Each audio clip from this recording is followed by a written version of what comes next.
I really want to thank the AIC and the ACCCE for inviting me here today. It's fantastic to see so many post-nomials on this agenda. It shows how high profile and how high priority this topic is, and that it's being taken very seriously, which is fantastic to see. I'm going to start off a little bit by talking about the criminal policy framework that we work within and set the scene a little bit. We've had some discussion about some of the legislation, specifically the regulation of telecommunications agencies. So the framework that we work within in our criminal policy, it starts with an international framework. We have to take into consideration some of the United Nations treaties, the Human Rights Convention, the Convention on the Rights of the Child, and also the Budapest Convention on Cybercrime, which has some articles on what they call child pornography material, but which we like to call child exploitation or child sexual abuse material. And then within Australia, it's quite tricky with the federated system, which I'm sure we're all quite familiar with, but it means that the states and territories can legislate. They have unrestricted powers, whereas Commonwealth, we have limited powers. We have to make sure that we stick within our constitutional powers.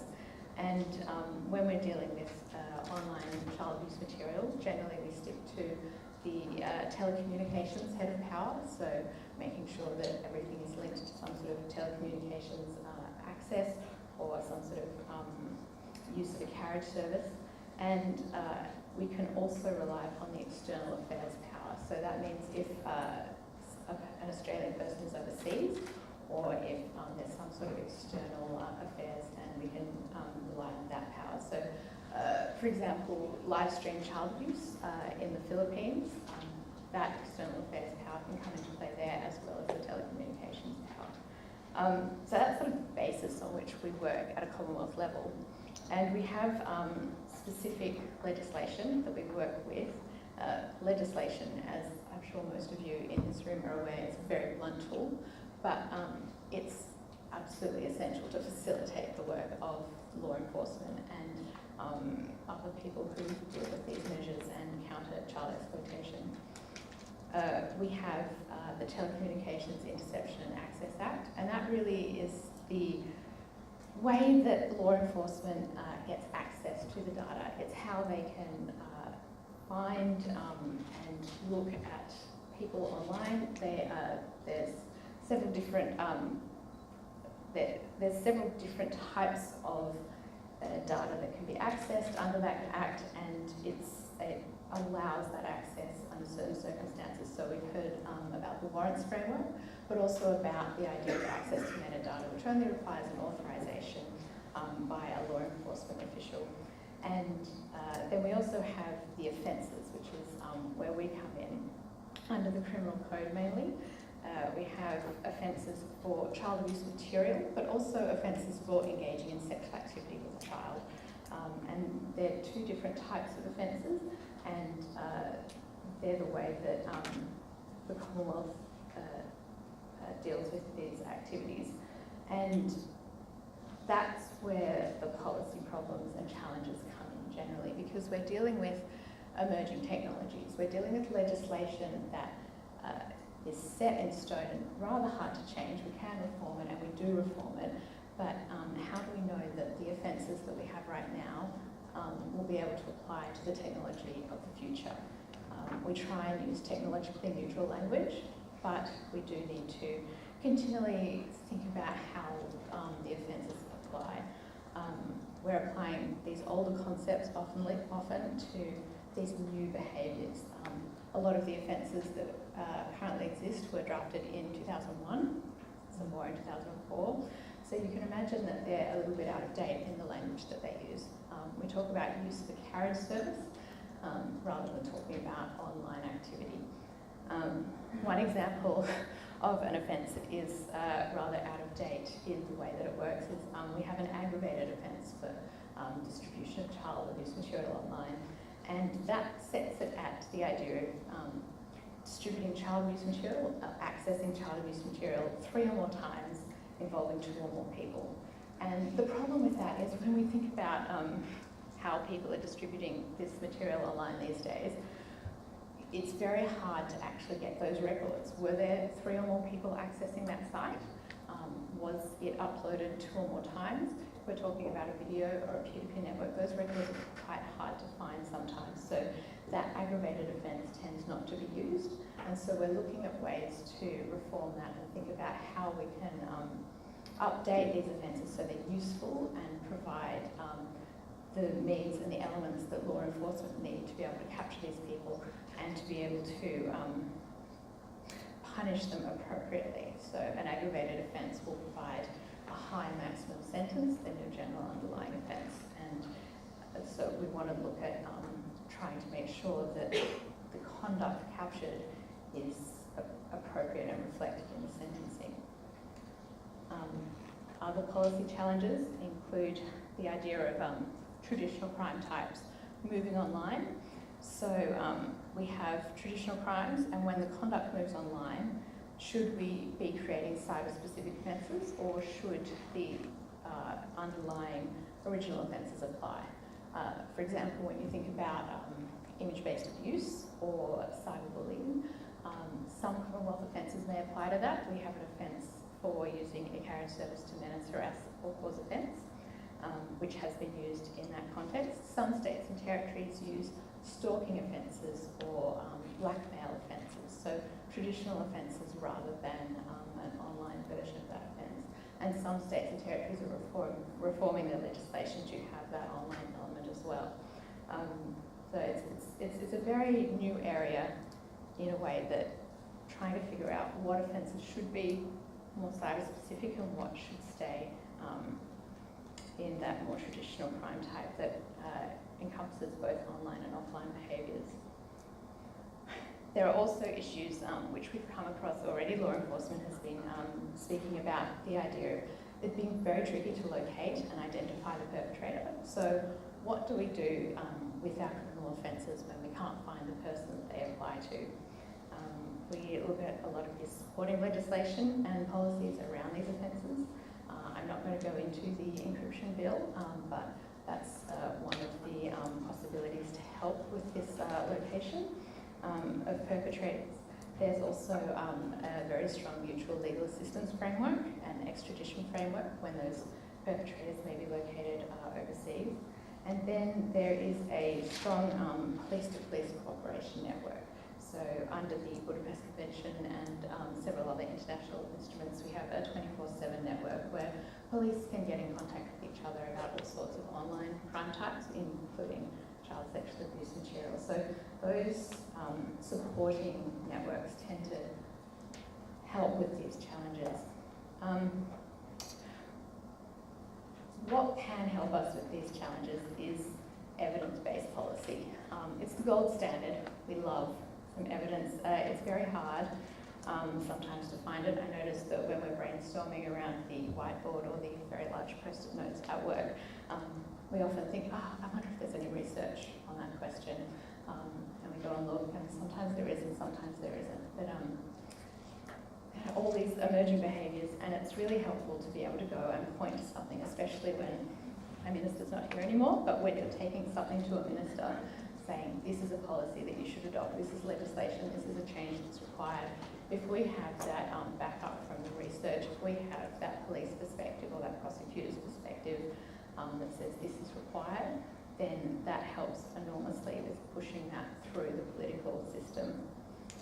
We find that if there is evidence that there is reform required to the legislation, or if it's desirable to be changed, then we're going to back it up. We're going to try and push it forward. So a couple of examples of the way that this has worked in the last couple of years. There's been a few cases. People in this room may be familiar with the case of Shannon McCool. He was a South Australian who was an administrator of a web forum on the darknet, many thousands of users. The web platform worked in a way where original material had to be supplied. There was a hierarchy of memberships, so you could join as a member and then supply material and go up into the sort of VIP categories of membership of the forum. And the very top echelons of the forum were reserved for people who provided self-generated original material. He was charged with and convicted with some South Australian state offences and also our Commonwealth child abuse material offences currently in existence. We saw a difference here between what Shannon McCall was doing to what other people under those general child abuse material offences were doing. They were using that offence for people who are downloading or accessing material, and this was a whole nother level of offending. This was a lot more serious. So we have a current bill before the Senate which is introducing new offences with higher penalties for that administration, that dealing with some sort of higher level of offending conduct that really should merit a higher penalty. There are other measures in those sorts of bills that we're dealing with, evidence that shows that there's an increase in younger victims. The UNODC statistics show that over 55% of victims are under the age of 10. We're introducing aggravating factors that increase the sentence if the person depicted in the material is under 10 years of age. In response to videos like Daisy's destruction, which I do not want to talk about, we are increasing the sentencing so that if offending causes the torture or death of a child, then that increases the penalty that applies. So we really do need the evidence to show that we can do this, and it is a bit of a catch-22 where we look at these cases and then we change the legislation, but in order for the police to be able to go after these people properly, we need to be on top of that and in front of those trends. And the knowledge of that landscape is essential for us to be able to do that. So we need to know how is child abuse material being disseminated. Is the majority of it through peer-to-peer networks? That takes a long time. There's a lot of stuff on the clear web as well. Is that more prevalent or not? And what are the trends in this type of material? We've talked a lot about a rise in self-generated material, which is very concerning. And from a policy perspective as well, we have to think about the fact that production of child abuse material, no matter what age you are, is still a criminal offence. Under the Commonwealth legislation, the Attorney General's consent is required before anyone under the age of 18 is prosecuted for child abuse material offences. But where is that line? Should it be a criminal offence for the child to be making the material? What if they're being groomed? Where is that line? Is this self-generated material being so prevalent that we should rethink the idea of children being considered criminally liable for self-generating their own material? Noting that, of course, police and prosecutorial discretion come into there, so generally not being prosecuted, but there is that liability there already. Other types of material, we have a rise in morph porn, deep fakes. Adobe has amazing technology that can make your mouth move on a video and your voice come out, and it's saying completely different things than what you want to say. There's all sorts of technology out there that is creating new material, and knowing what that is and how it works helps us figure out how to criminalise it better and how to make sure that the police have the tools that they need to go after this material and after the people who are doing this. We've talked a little bit about intervention today.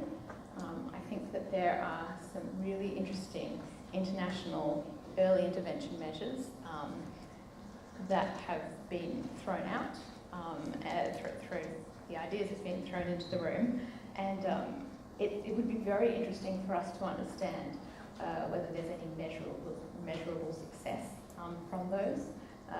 Someone mentioned, I think it was Alex from eSafety mentioned Thorn.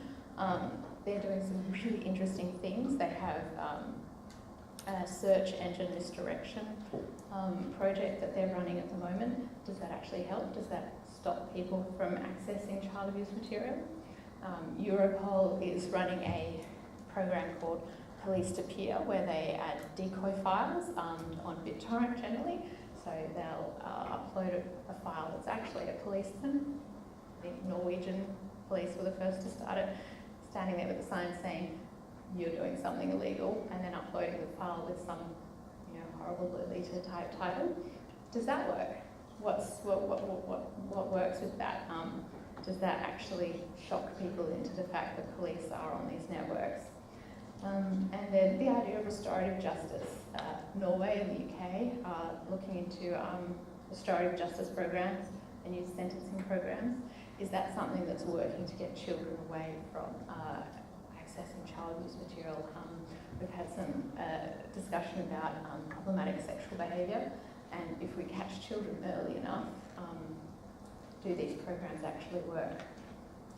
When we're looking at the idea of detection, one thing that we also do in our role is Australia funds and participates in a lot of programs for development of legislation and police and prosecutorial and judicial development, particularly in the Indo-Pacific. So there's been a large cybercrime focus there recently, and looking at where this money can be best spent. Right now, or 6 months ago, the UNODC statistics showed that 39 countries in the world still do not criminalise child abuse material, and 133 countries still do not criminalise grooming of children. Are those countries in the Indo-Pacific? How can we, if they're willing to be helped, of course, how can we help to make sure that there is legislation in place? Because we can only do so much from where we are, but this is a global problem, and we can't get the access to the data if that data is in an Indo-Pacific country, if they don't have the legislation there where they store it and where their police have access to it, and where we can get it through mutual legal assistance or some other process. What countries would most benefit from our help with this legislation, or with police training, or judicial and prosecutor training? A lot of this is run out of the Attorney General's Department. I know the AFP does some work with the Pacific Islands Law Officers Network, I think. And so thinking about how this could be best spent and what has shown results. So just because a country has the legislation, is that helping? Or do we need to do something else to assist countries to come up to the standard that's required for us to actually deal with this on a global scale? I think that I'm going to finish with one last suggestion, which I'm talking about sentencing trends. There's been a little bit of talk, but not much, about the fact that sentencing for child abuse material in Australia is quite low. We look at the sentencing of Commonwealth offences, and the last time I checked with our Federal Offenders Office, I think it was a 18-month sentence was the most common sentence, and custodial sentences were 6 months. And that's for all child abuse material offences. So that's quite low. I don't have the statistics for state and territories, but we seem to see that the judiciary has a concept that contact offending is more serious and therefore warrants a higher sentence, and that child abuse material offences are a victimless crime, or that the victims are so far removed from the offender that it's only a picture. And it would be very interesting to see whether this statistic is verified across Commonwealth, state and territory offences for this material. Is this the same internationally? Is this an international trend that everyone is seeing? And find out why. Is this actually what judges think? And how would we convince them that this is not appropriate, that all of child abuse material has a victim, especially original material, or a survivor, and why the sentences are low and what we can do to change it. There are suggestions of mandatory sentencing. I don't know how far that will go, given that we have an election around the corner. But what can we do to make sure that the people who are committing these crimes are receiving the appropriate sentences? I'll leave you on that. Thank you.